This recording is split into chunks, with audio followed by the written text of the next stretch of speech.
Good morning class. Welcome to your next session. And today in your previous class you have learned about acids, base and bases, okay, and its sources. Now today you are going to learn about indicators, properties of acids, bases and salt. Okay, so let's get started with indicators. So what are indicators? Before starting this, I just wanted to know that as you all know that acids are, as you all know that acids are sour in taste, okay, and bases are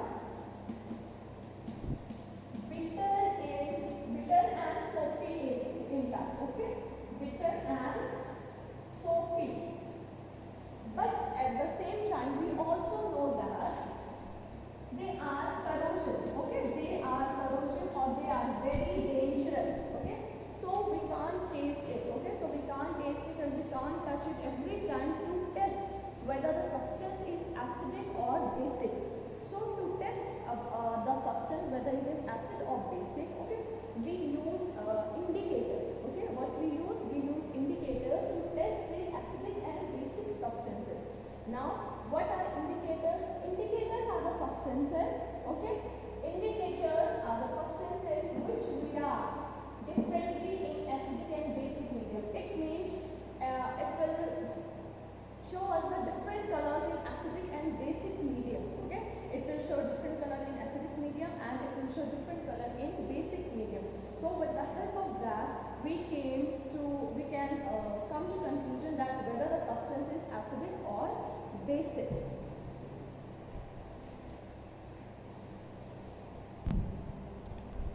So children, there are many types of indicators, okay, there are natural indicators and there are artificial indicators also, okay. Natural indicators are like those that we can get naturally, okay, like turmeric, cabbage, China rose. These are the examples of natural indicators, and the artificial indicators are those that are prepared in labs, okay. For example, phenolphthalein, methyl orange, litmus. These are the examples of artificial indicators, okay. So these indicators, they are going to give different colors in acidic medium and different colors in basic medium, okay. Now this table, okay, table 4.3, it is showing the indicators. This is the list of indicator and this is the color in neutral medium, okay. Neutral means neither acidic nor basic, and this table, okay, this line is going to show you the color in acidic medium and this is the color in basic medium, okay. Now phenolphthalein, okay, it is colorless in neutral medium but it is also colorless in acidic medium, but it gives red color in basic medium. It means जब भी हम phenolphthalein को basic medium में डालेंगे तो क्या होगा, वो medium तुरंत red color में convert हो जाएगा, okay. methyl orange क्या होगा, वो neutral में orange color देगा, acidic medium में red देगा और basic में हमें yellow देगा, okay. litmus क्या होता है, litmus is a paper type substance, okay. You can see here this is the litmus paper, okay. ये क्या है, litmus paper. It is prepare from the lichen plant, okay. ये एक प्लांट होता है लाइकेन जो कि बनता है एसोसिएशन से. किसके एसोसिएशन से, एल्गी एंड फंजाई के एसोसिएशन से बनता है, सिम्बायोसिस रिलेशनशिप के थ्रू. तो ये क्या है, लाइकेन है और इसी लाइकेन से ये आपका आर्टिफिशियल मेथड से ये लिटमस पेपर बनता है, ओके. सो ये लिटमस पेपर क्या होता है, जब हम इसको न्यूट्रल मीडियम में डालते हैं तो ये पर्पल रहता है, बट जब हम इसको एसिडिक मीडियम में डालते हैं तो ये तुरंत ब्लू लिटमस पेपर क्या हो जाता है, तुरंत रेड में कन्वर्ट हो जाता है, okay. As you can see in this, ये ब्लू लिटमस पेपर है, जैसे ही इसमें हमने डिप किया तो ये रेड में कन्वर्ट हो गया, okay. Now coming to basic medium, basic medium में ये अपोजिट कलर देगा लिटमस का, दैट इज़ ब्लू कलर. तो जैसे ही हमने लिटमस पेपर को बेसिक मीडियम में डिप किया तो वो क्या हो जाएगा, वो ब्लू में कन्वर्ट हो जाएगा. Is it clear? Now coming to turmeric. Now turmeric is all you know that it is yellow in colour. तो न्यूट्रल मीडियम में क्या है, it is not going to show any change, वो yellow ही रहेगा. Acidic में भी yellow रहेगा, बट आप क्या देखोगे, बेसिक मीडियम में वो रेड हो जाता है, okay. Now coming to China rose, it is pink in neutral medium, dark pink in acidic medium and green in basic medium. Next is red cabbage. Red cabbage is purple in neutral medium, red in acidic medium and green in basic medium. Okay, so this was all about the indicator. Okay, so I'm repeating once again, what are indicators children? Indicators वो substance हैं, ठीक है, जिसे हम use करते हैं acidic और basic substances को टेस्ट करने के लिए कि जो सब्सटेंस हम यूज़ कर रहे हैं वो एसिडिक या बेसिक है कि नहीं, ठीक है, कौन सा एसिडिक है कौन सा बेसिक है. ओके, हम हर चीज़ टेस्ट नहीं कर सकते, हम हर चीज़ टच नहीं कर सकते हैं. Okay, that can be very dangerous for us. After indicators, okay, your next topic is properties of acids. Okay, what are the properties of acid? First thing is that I already told you that acids are sour in taste. Okay, sour means खट्टा. It is sour in taste. Next is your, it is corrosive in nature. वो corrosive होता है nature में, ठीक है. कभी कभी क्या होता है, फॉर एग्जाम्पल आपने देखा है अगर नींबू का रस, ठीक है, अगर नींबू का रस फ्लोर पे गिर जाता है तो इट टर्न्स वाइट, ठीक है, तो उसका मतलब क्या होता है, the colour of the floor turns, वो क्या होता है, वाइट कलर का हो जाता है. तो उससे क्या होता है, दैट मीन्स कि बहुत ही करोसिव होता है नेचर में. Next thing is that just now I told you in indicators only that acid में क्या होता है, जब हम ब्लू लिटमस को डिप करते हैं एसिडिक सॉल्यूशन में, जब हम लिटमस पेपर को डिप करते हैं तो that blue litmus turns into red. Okay, so इसका मतलब है कि वो एसिडिक सॉल्यूशन है. Next thing is that there are two types of acids, एक होता है कंसंट्रेटेड, एक होता है डाइल्यूट. ये मैंने पहले भी बताया है कि कंसंट्रेटेड एसिड वो एसिड होता है जिसमें there is a large amount of, okay, there is a large quantity of acid and small quantity of water, and in dilute acid small quantity of small quantity of acid and large quantity of water होता है. So concentrated acid is way more dangerous than dilute acid. Now your next property is reaction with metals, ठीक है. Now whenever a metal, यहाँ पे sodium है, Na is sodium and sodium is a metal, ठीक है, ये metal है. HCl is hydrochloric acid, that is an acid. Okay, so whenever a metal reacts with an acid, so वो क्या form होता है, sodium chloride is formed and hydrogen gas is evolved. Okay, this arrow means that hydrogen gas is evolving, मतलब इस reaction के बाद hydrogen gas release हो रही है. Clear? That when a metal reacts with an acid, a salt is formed. NaCl क्या है? This is a salt and hydrogen gas is evolved. Okay. Now your next property is reaction with carbonates. No, so in reaction with carbonates, calcium carbonate is going to react with hydrochloric acid. ठीक है, यहाँ पे calcium carbonate है, CaCO3 is going to react with hydrochloric acid. तब क्या form होगा, calcium chloride plus water and plus carbon dioxide. Okay. So your next property is reaction with metal oxides. Okay. Here we have taken calcium oxide plus H2SO4. H2SO4 is a sulfuric acid. ठीक है, ये acid है. When they are going to react, जब ये calcium इससे react होता है sulphate से, तो क्या बनता है, CaSO4 plus water. ठीक है, this is a salt. ठीक है, CaSO4 क्या है, salt. Now coming to the next, that reaction with bases. यहाँ पे क्या है, सोडियम हाइड्रोक्साइड. ठीक है, ये क्या है, हमारा एक बेस है. When this base is going to react with this acid, ये क्या है, nitric acid. HNO3 is nitric acid. तो क्या होगा, यहाँ पे सोडियम और यहाँ पे NO3 nitrate, they are going to react और ये बनाएंगे sodium nitrate. Okay, sodium nitrate and water.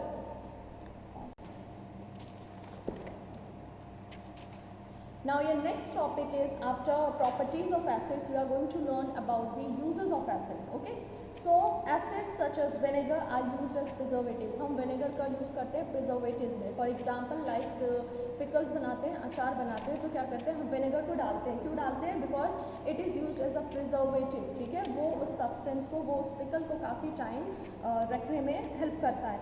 Next is that acids are also used in fire extinguishers. ठीक है, sulphuric acid is used in car and batteries. ठीक है, car की batteries में sulphuric acid use होता है.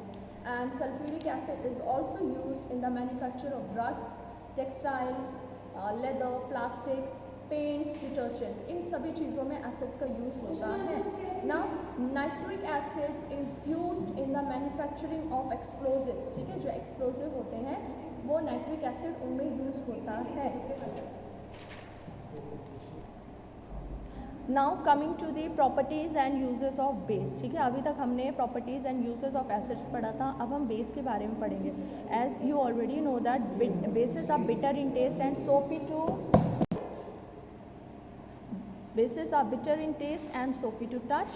They turn a red litmus paper into blue. Acid में क्या हो रहा था, ब्लू लिटमस पेपर को रेड में कन्वर्ट हो रहा था, बट यहाँ पे क्या है, रेड लिटमस पेपर कन्वर्ट हो रहा है ब्लू में। Okay, they react with non metal oxides, ठीक है, जैसे कि एसिड मेटल ऑक्साइड से रिएक्ट कर रहा था। ओके, यहाँ पे क्या है, non metal oxides. For example sodium hydroxide क्या है, एक नॉन मेटालिक ऑक्साइड है, ये रिएक्ट करेगा कार्बन डाइऑक्साइड, नहीं सॉरी, ये कार्बन बेस है, NaOH is your base and this carbon dioxide non metallic oxide है। जब ये रिएक्ट करेंगे तो क्या बनेगा, sodium carbonate plus water. Okay, now जब बेस रिएक्ट करता है एसिड से तो क्या बनता है, they produce salt, they form salt and water. For example potassium hydroxide, ये क्या है, एक बेस है। When it reacts with H2SO4, this is an acid, then a salt is formed, that is potassium sulfate, okay, K2SO4 and water, ठीक है, plus water. So this is all about the properties of bases. Now next coming to your uses of base, ठीक है, base कहाँ कहाँ use होता है। सबसे पहला क्या है, it is used in the soap industry, okay. Magnesium and aluminium hydroxides are used as antacids to cure acidity. Now antacids क्या होते हैं, फॉर एग्जाम्पल जब एसिडिटी होती है, जब फूड डाइजेस्ट नहीं होता है, तो most of the people take Eno and all, okay, Eno जानते हो गए आप, तो उसमें क्या होता है, मैग्नीशियम एंड एल्यूमिनियम हाइड्रोक्साइड्स होते हैं, उसको हम, ये होता है एंटासिड्स, ये क्या करता है, एसिडिटी को ख़त्म करता है, तो इसलिए इसको हम एंटासिड्स बोलते हैं। नाउ बेस कहाँ यूज़ होता है, जब सॉइल में बहुत ज़्यादा एसिडिटी बढ़ जाती है, तो वहाँ पे एसिडिटी कम करने के लिए हम बेस का यूज़ करते हैं। कैसे यूज़ करते हैं, मिक्स इनटू वाटर, उसको हम क्या करते हैं, वाटर बॉडीज़ में, फैक्ट्री वेस्ट को वाटर बॉडीज़ में मिक्स करते हैं।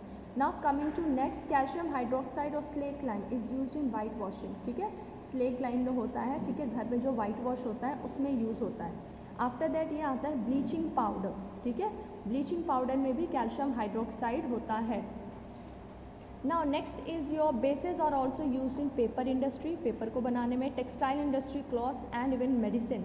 Okay, now after that refining of petroleum, ठीक है, जो क्रूड ऑयल होता है, क्रूड ऑयल मतलब जो कच्चा तेल होता है, उसको जब रिफाइन करके पेट्रोल निकालते हैं तो वहाँ पे भी बेसेस का यूज़ होता है। Children, now your next topic is neutralization reaction and salt, ठीक है, कैसे एक सॉल्ट फॉर्म होता है। So what is neutralization reaction, when an acid, okay, when an acid, this is an acid, HCl, and a base, okay, sodium hydroxide. When an acid reacts with a base, a salt is formed. Sodium chloride is a salt and water, okay. So this reaction is known as neutralization reaction. I repeat, what is neutralization reaction? When an acid and base reacts with each other, a salt is formed and water, then this reaction is known as neutralization reaction. So I think neutralization reaction is clear to all of you कि neutralization क्या है, जब एक acid react करता है base से तो salt form होता है। सो उस रिएक्शन को हम क्या बोलते हैं, neutralization reaction.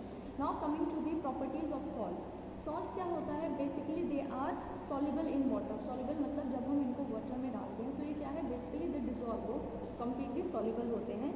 Next is that salt is a good conductor of electricity, it means कि जब सॉल्ट सॉल्यूशन से आप इलेक्ट्रिसिटी पास कराएंगे तो इलेक्ट्रिसिटी बहुत ही आसानी से पास होगी। नाउ जब एक salt, okay, when a salt is going to react with an acid, जब एक सॉल्ट एसिड से रिएक्ट होगा तो क्या बनेगा, एक अनदर सॉल्ट, एक दूसरा सॉल्ट तैयार होगा रिएक्शन के बाद as a new product, and एक और एसिड तैयार होगा। Okay, so now same as that, जब एक सॉल्ट बेस से रिएक्ट करेगा तो एक दूसरा बेस बनेगा और एक सॉल्ट भी बनेगा। Okay, now two salts are reacting with each other, और जब दो सॉल्ट्स आपस में रिएक्ट करते हैं तो दो नए सॉल्ट्स बनते हैं। Okay, clear, so these are the properties of salts. Now coming to your next topic, that is practical applications of neutralization reaction, ठीक है।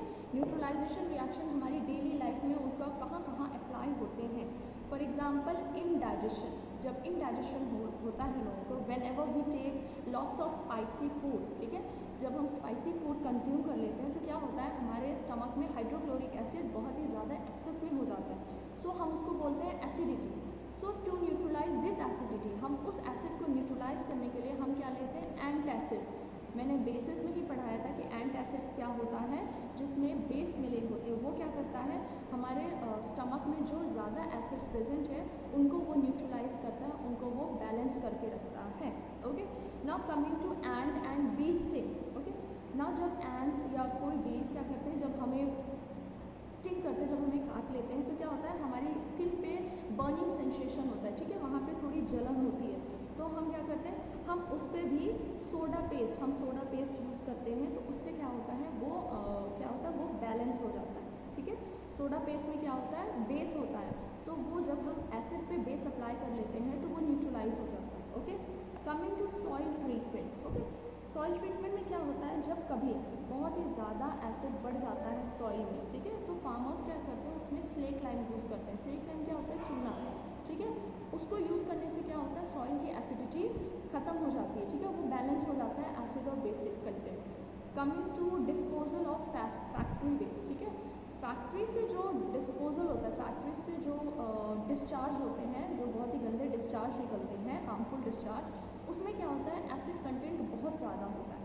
So to reduce that acid content, इसमें क्या किया जाता है, इसमें बेसिस को मिक्स किया जाता है वाटर बॉडीज़ में, ठीक है, तो जिससे क्या होता है, वो एसिड और बेस दोनों बैलेंस हो जाते हैं।